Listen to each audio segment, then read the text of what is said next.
Mga ka-delivers, ako po ay antok na antok dyan habang nagpapadidi. Hirap po palang maging tatay ka kasi sa gabi puyat talaga. Kaya pag nagpapadidi po ako, ganyan.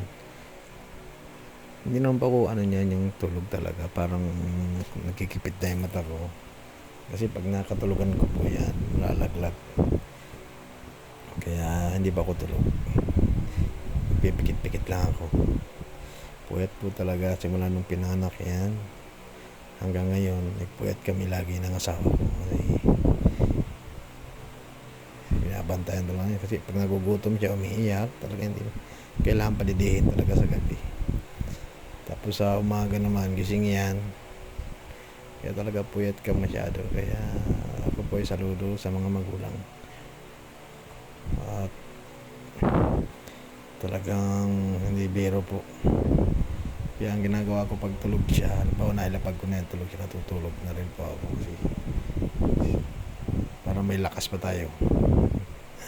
Yan lang mga delivers, at maraming pong salamat sa mga bagong followers namin at sa mga nanonood, at patuloy niyo pong aming suportahan ng aming page. Maraming salamat po. Next share video pa tayo.